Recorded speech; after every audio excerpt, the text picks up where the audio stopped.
कि अगर आप इलेक्शन कराना चाहते हैं, इलेक्शन चाहते हैं, तो फिर बल्ला किसी सूरत में पीटीआई को नहीं मिलना चाहिए। बल्ले के खात्मे की बात होती तो बात तो समझ आ रही थी, लेकिन एक तरफ पीटीआई की ऑर्गेनाइजेशन और पीटीआई की रजिस्ट्रेशन बहाल है, वो एज अ पार्टी बहाल है, लेकिन जितने उसके उम्मीदवार हैं वो पीटीआई वो बल्ला नहीं ले सकते। सुप्रीम कोर्ट के फैसले के आने से पहले आज़ाद उम्मीदवारों को जो है ना, उनको आज़ाद उम्मीदवार की हैसियत से निशानात अलाट कर दिए गए। दिनों में नहीं, घंटों में जो है ना, वो एक अगर निशान होता तो वो सारे कैंडिडेट का सारी अवाम तक पहुंच पहुंच चुका होता कि ठीक है जी, आप आज़ाद हैं, आप जो है ना हमारे जो है बंदे को, जिसको हम प्राइम मिनिस्टर बनाना चाहते हैं, आप उसको वोट दें और इमरान खान को वोट ना दें। कल इन पर दबाव डाल के, कल इनको लालच दे के, इनको ख़रीद के, इनको दबाव डाल के, पर्चे करके, ख़ानदानों को उठा के, फैमिलियों को उठा के, ख़वातीन को उठा के,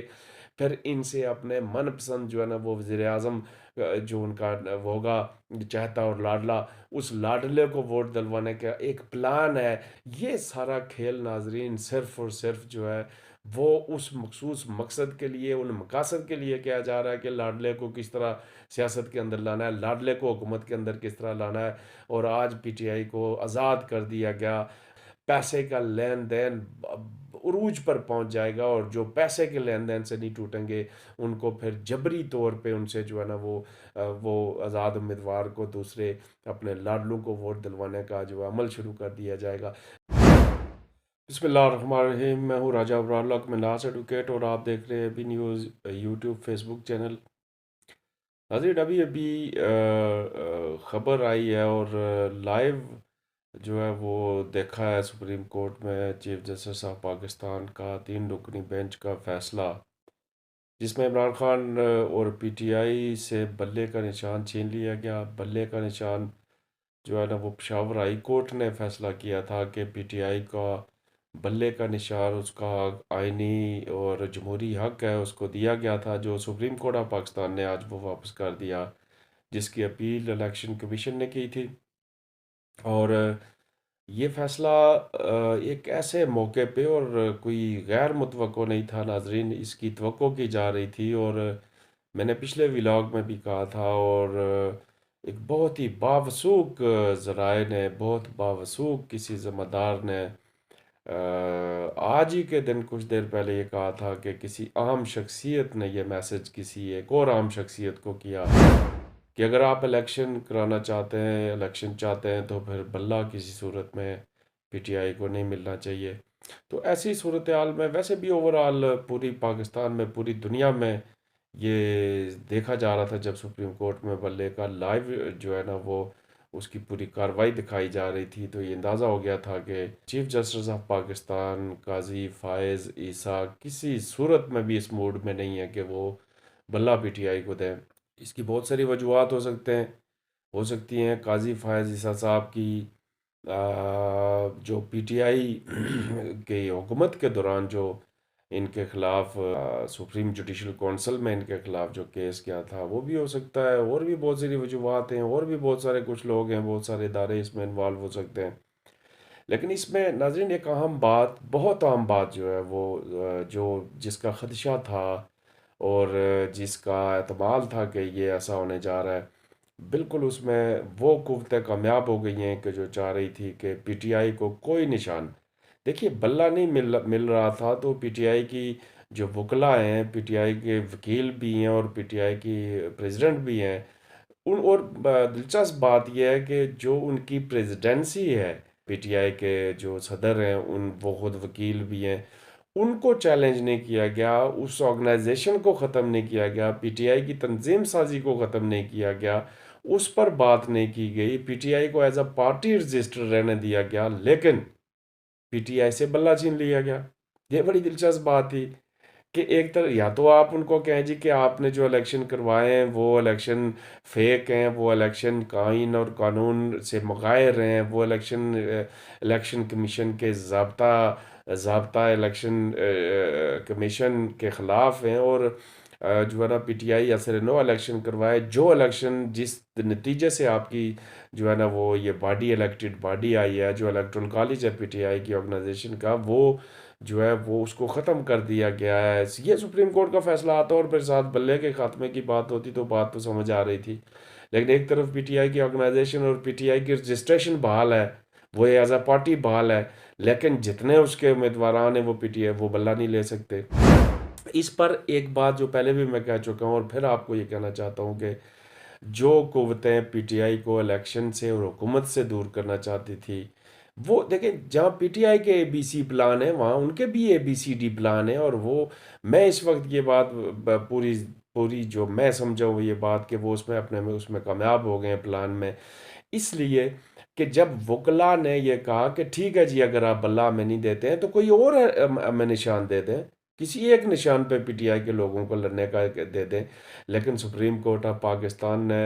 अजीम चीफ जस्टिस काजी फ़ायज़ ईसा साहब ने, उनकी हरकतें जो काफ़ी दिनों से आप देख ही रहे हैं, बड़ी अजीम और अजीम मर्तबत किस्म की शख्सियतें और बड़ी विनरी शख्सियतें, बड़ी आलमी शख्सियतें, जिनकी बदौलत आज पाकिस्तान की जो अदलिया वो 144वें नंबर पे है। तो उन्होंने ये बात मानने से इनकार कर दिया। ये बात आप भी सोचें नाजरीन, ज़रा सोचें इस बात को कि पीटीआई रजिस्टर्ड पार्टी ज़रूर है, पीटीआई की तंजीम साजी बिल्कुल मौजूद है, लेकिन पीटीआई का जो इंतखाबी निशान बल्ला भी नहीं मिला और पीटीआई को कोई और एक इंतखाबी निशान नहीं मिला। और ये बात मैं ये तकरीबन जब ये फैसला सुप्रीम कोर्ट का आया तो उससे को 2-2.5 घंटे पहले जो है ना, गुजरांवाला में भी और दीगर इवन के जो पीटीआई के सदर हैं उनको भी जो है ना वो एक निशान आज़ाद उम्मीदवार का अलाट कर दिया गया। और गुजरांवाला में और दीगर जगहों पे जो पीटीआई के इससे पहले ही सुप्रीम कोर्ट के फैसले के आने से पहले आज़ाद उम्मीदवारों को जो है ना उनको आज़ाद उम्मीदवार की हैसियत से निशानात अलाट कर दिए गए। ये आज़ाद उम्मीदवार आना क्यों ज़रूरी थे? पीटीआई चूँकि काफ़ी दिनों से जो पाकिस्तान की कौम है, पाकिस्तान की अवाम है, पाकिस्तान के लोग हैं, जब वो बाज नहीं आ रहे थे नाकदा कोका जो है ना वो उसके नाम पे, इमरान खान के नाम पे, कैदी 804 के नाम पे और पता नहीं किस किस नाम पे वो मर मिटने के लिए तैयार थे। वो किसी सूरत में भी कॉम्प्रोमाइज़ करने के लिए तैयार नहीं थे, किसी सूरत में भी इमरान खान के ख़िलाफ़ वोट देने के लिए तैयार नहीं थे, किसी सूरत में इमरान खान को सियासत और हुकूमत और जमहूरियत से आउट करने के लिए तैयार नहीं थे। तो फिर इस सारे अमल में एक आइडिया, एक तजवीज़ जो है, कुछ दिन पहले मैंने पहले भी एक व्लॉग में कही थी कि वो तजवीज़ ये है कि ठीक है, अगर पीटीआई के लोग, पीटीआई के अवाम और पीटीआई के वोटर जो है ना हमसे काबू नहीं आते, तो फिर इसका तरीका ये करें कि इनको ना तो बल्ले का निशान दें और ना ही इनको कोई एक निशान दे जो इनका सिंबल बन जाए, जो जो पॉपुलैरिटी में इनको काम आए, जो लोगों की समझ में आ जाए कि पीटीआई का ये एक निशान है। तो उसकी बुनियाद पे लोग जो है ना, उनको पता था पीटीआई की सोशल मीडिया दुनिया में इस वक्त जो है नाम है उसका, और सोशल मीडिया पे दिनों में नहीं घंटों में जो है ना वो एक अगर निशान होता तो वो सारे कैंडिडेट का सारी अवाम तक पहुंच पहुंच चुका होता। तो ये फैसला ये किया गया कि जनाब इसको कोई निशान ना दिया जाए, इनको आज़ाद इलेक्शन लड़ने दिया जाए। इसके दो फ़ायदे हैं। एक तो आज़ाद इलेक्शन लड़ने की सूरत में कन्फ्यूजन होगा, मुख्तलिफ जगहों पे मुख्तलिफ निशानात होंगे। और दूसरी सबसे बड़ी गहरी चाल, गहरी साजिश जो जमहूरियत के ख़िलाफ़ हुई है वो ये हुई है कि इस आज़ाद इंतखाब निशान पे इंतखाब को लड़ा के हॉर्स ट्रेडिंग की जो है ना वो दाग बेल डाली गई है और उसको प्रमोट किया गया है। ये जो ख़रीदने और बेचने के अमल का जो आगाज़ करने की कोशिश की गई है, ये अल्लाह के काम है। मैं नहीं समझता कि इसमें भी कामयाब होंगे। ये भी हो सकता है कि जो इमरान खान के जानसार जो है ना आज़ाद उम्मीदवार होंगे वो शायद इनके ख़रीदने बेचने पे भी ना आए। लेकिन ख़रीदने बेचने के बाद भी एक जो है ना अमल उनके पास है और वो ये है कि उनके उनके घरों से उनकी ख़वातीन को उठा लिया जाएगा, उसकी फैमिली को दबाव डाला जाएगा, उनके खिलाफ मुकदमात बनाए जाएंगे, उनको तरह तरह से हरासा किया जाएगा। जीतने के बाद जो आज़ाद होंगे कि ठीक है जी आप आज़ाद हैं, आप जो है ना हमारे जो है बंदे को जिसको हम प्राइम मिनिस्टर बनाना चाहते हैं आप उसको वोट दें और इमरान खान को वोट ना दें। अब आज़ाद का ये है जो नाजरीन, आज़ाद उम्मीदवार किसी भी पार्टी को वोट डाल सकता है, किसी भी जो है ना प्राइम मिनिस्टर के कैंडिडेट को वोट डाल सकता है। उस पे जो है वो डी सीट वाला उसको उसकी जो है ना वो नायली का ऑप्शन नहीं होगा। इसलिए ये ऑप्शन खोला गया है कि इनको आज़ाद इलेक्शन लड़ा के, कल इन पर दबाव डाल के, कल इनको लालच दे के, इनको ख़रीद के, इनको दबाव डाल के, पर्चे करके, ख़ानदानों को उठा के, फैमिलियों को उठा के, ख़वातीन को उठा के, फिर इनसे अपने मनपसंद जो है ना वो वज़ीर आज़म जो उनका वो होगा चाहता और लाडला, उस लाडले को वोट दिलवाने का एक प्लान है, जो जो जो इमरान खान के मुखालिफ कैंप का प्लान सी है, वो ये प्लान सी था कि जी इनको आज़ाद इलेक्शन लड़वाएं, आज़ाद इलेक्शन जितवाएं, और कल जब हमें वोट उसके लिए, प्राइम मिनिस्टर के लिए अगर वोट की कमी होती है और हमारे पास बंदे पूरे नहीं होते, तो फिर इमरान खान के वो कमज़ोर आज़ाद उम्मीदवार जो कदरे ज़्यादा हिम्मत ना दिखा सकें, लेकिन हो भी सकता है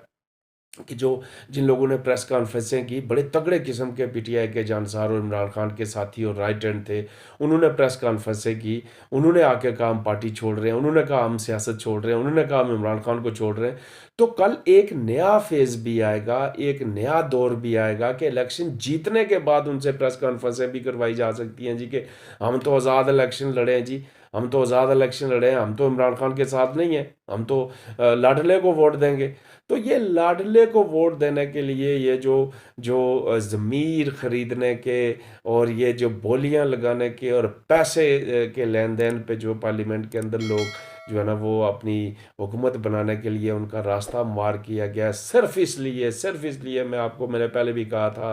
कि ये आज़ाद उम्मीदवार सिर्फ इसलिए लड़ाए जाएंगे और इनको अलाउ किया जाए। अगर ये बात भी ना हो तो फिर तो ये इलेक्शन ही लड़, आज भी देखें कि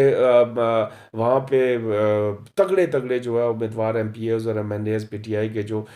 उसके रिटायरिंग ऑफिसर के बाहर खड़े थे कि टिकट का अनाउंस, उसके हमारे निशान का अनाउंस होगा तो हम अपनी जो है वो निशान अलाट करने के लिए एप्लीकेशंस देंगे। उनके कागजात छीन लिए गए। राजा बशारत सबक वजीर सूबाई वजीर कानून पंजाब के कागजात जो वो छीन के एक लड़का चला गया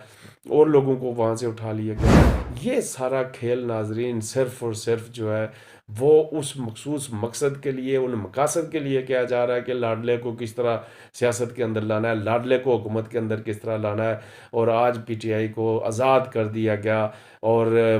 ये कह लीजिए कि ज़मीरों की बोलियां लगाने का आगाज़ हो जाएगा, पैसे का लेन देन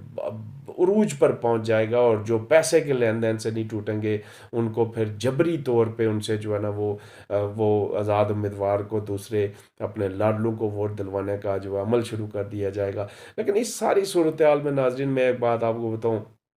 कि इस वक्त दुनिया देख रही थी सुप्रीम कोर्ट ऑफ पाकिस्तान के फैसले को। सारी दुनिया ने देखा, इनकी बॉडी लैंग्वेज देखी, इनका तर्ज तखातब देखा, इनका वकला के साथ डीलिंग देखी, इनके सवालात देखे कि एक वो मैडम नौरीन फ़ारूक तशरीफ़ फरमाए और बड़े प्यार से, बड़ी मोहब्बत से उसके साथ जो है ना वो मर्ज़ी के सवालात जो जो काजी साहब को पसंद थे कि जो पीटीआई के ख़िलाफ़ जा रहे थे, वो सवालात उनसे किए जा रहे थे। और पीटीआई के सवालात जो थे, पीटीआई कहती है जी कि मियां मोहम्मद नवाज शरीफ साहब ने नून लीग की जो हुकूमत है, जो इलेक्शन है पार्टी के, उसमें भी जो है अनअपोज्ड हैं सारे। पीपल्स पार्टी की जो पार्टी के अंदर भी होते हम अनअपोज्ड हैं, उनसे कोई नहीं पूछा जा रहा, उनके इलेक्शन किसी ने नहीं देखे, उन पर कोई कदगन नहीं। आज ही के दिन, आज ही जो रात गुजर रही है इसकी, इसमें इलेक्शन कमीशन ने जो है एएनपी का वो इंतखाबी निशान बहाल कर दिया। इंतखाबी उन पर भी एतराज़ था कि इन्होंने इंतखाबात जो है वो सही तरीके से नहीं किए, और इंतखाबात नहीं है इनके इलेक्शन के कमीशन के उसके ज़ाब्ते के तहत नहीं है। लेकिन उनको 4 महीने के अंदर नए इलेक्शन करवाने के लिए कुछ जुर्माना करके उनको वो निशान अलाट कर दिया गया, लेकिन पीटीआई को नहीं किया गया। ये मोहतरम काजी साहब का काम नहीं है, ये काजी साहब के पीछे किसी और का काम है जो उनसे करवाया गया। और फिर काजी साहब के भी बहुत सारे दुख हैं इमरान खान साहब पे, और पीटीआई की जो क़यादत थी उस पर, वो भी आहिस्ता आहिस्ता निकल रही है। मुमकिन है काई साहब को वो मनी उसको याद हो अपनी अलिया मोहतरमा का वो केस, जो जिसकी वजह से उनको यहाँ तक पहुँचाया गया था, जिनके उसके खिलाफ रेफरेंस दायर हुआ था। तो ये सारी चीज़ें नाजरीन आप देख लें, कौन देख रही है, सब देख रहे हैं। अब देखना ही है कि क्या इमरान खान के उन आज़ाद उम्मीदवारों को जीतने से को रोक सकता है, और अगर जीतने से ना रोक सके तो क्या वो कल ये इनके लाडले को वोट देने के लिए, क्या इमरान खान के वो जानसार, इमरान खान के वो जरी सपूत, वो जरी सिपाही जो है वो क्या किसी भी दबाव के तहत इनकी बात मानने के लिए तैयार होंगे नहीं होंगे, ये अल्लाह ही बेहतर जानता है, लेकिन काम तो बड़े कमाल का कर गए हैं और बिल्कुल अपनी मर्जी और मंशा के मुताबिक नतीजा हासिल कर रहे हैं। नाज़रीन, रात बहुत हो चुकी है, अपना ख्याल रखिएगा। अल्लाह तबारक ताला पाकिस्तान पर, हम सब पर और पाकिस्तानी अवाम पर अपना करम करे। पाकिस्तान जिंदाबाद।